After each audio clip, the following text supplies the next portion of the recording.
Beef stew, perfect for the colder weather.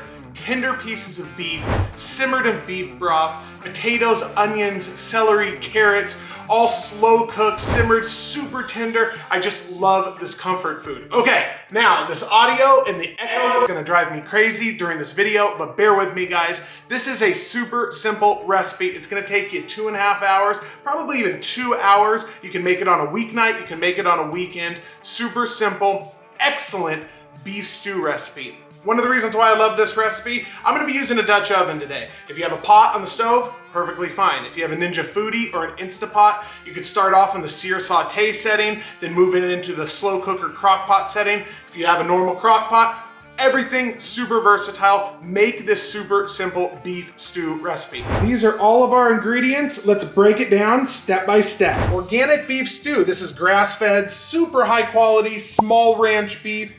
We're gonna be using that and some beef chuck steak.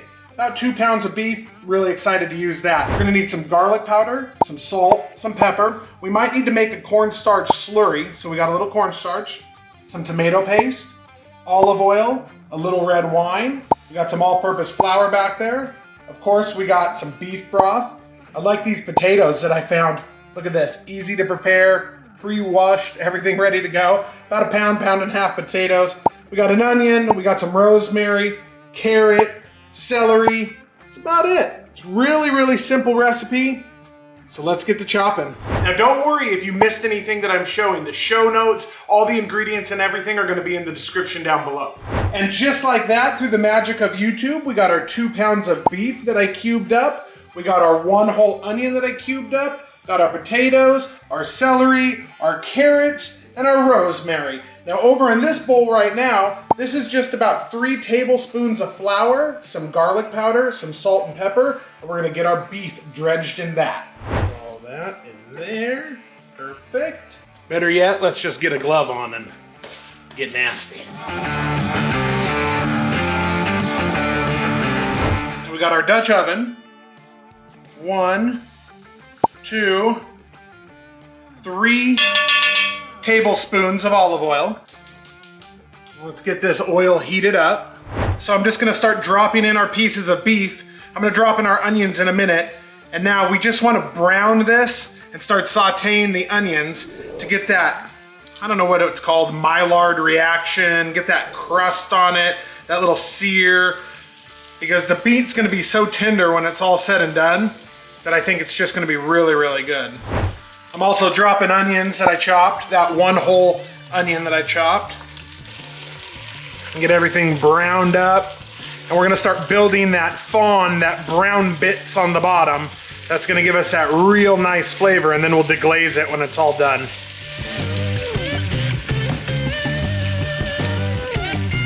Now just after a couple of minutes, it's starting to get brown. Let me try and move in a little bit. I wanna show you guys what I'm trying to build on the bottom of the pan here. It's this goodness that's gonna get stuck. This probably isn't the best spatula, although I do love a Thermoworks spatula, it is my favorite. This stuff that's stuck to the bottom of the pan, that's gonna get deglazed with that red wine and the beef broth. And that is what is going to be absolutely amazing. Sometimes you just gotta get the wooden spanker. There you go. That's the good stuff that's on the bottom that I really want to build. Okay, 1/2 cup of red wine, 6 cups of beef broth. If you guys didn't know, one of these boxes is 4 cups. So there's 4 cups with 2 additional cups. Now, before I add anything else in, I'm gonna use this wooden spoon and I'm scraping the bottom of this Dutch oven because I wanna pick up those bits. Because like I said, that's gonna be extra good.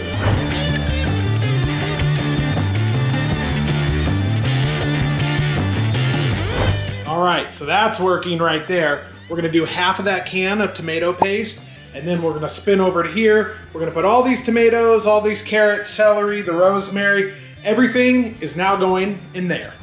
Now I have it on high heat right now, but I got everything in there. So now I'm gonna give this a good stir. I'm gonna get that tomato paste and everything mixed in. I'm gonna lower the heat. I'm gonna put it on low, and I'm gonna cover it for 60 to 90 minutes.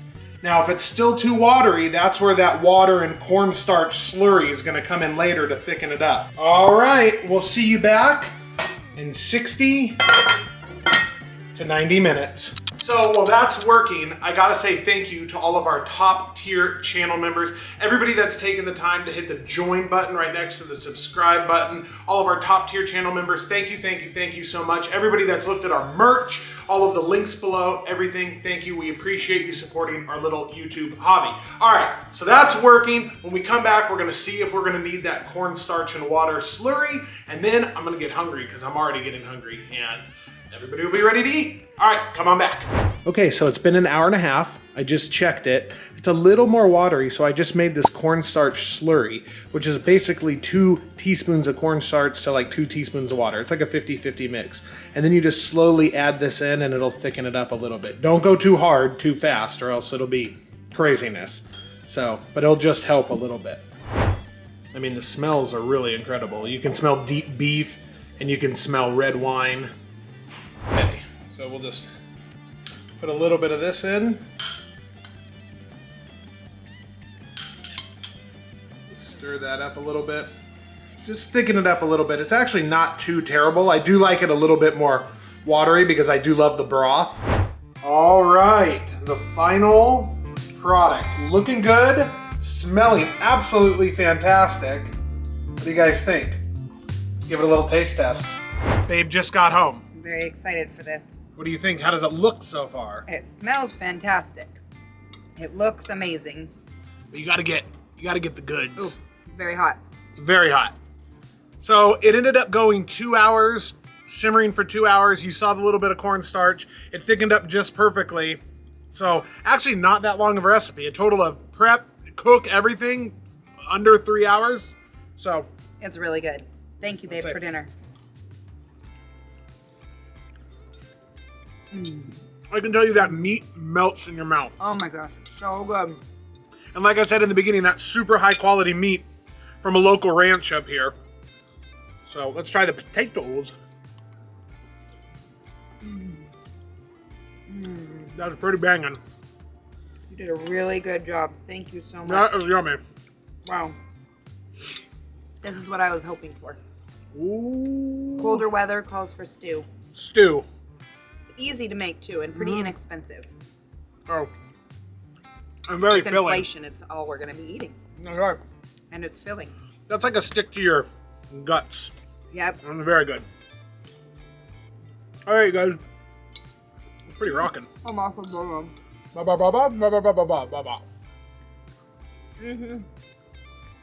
And it's a nice night out. hot. Hot.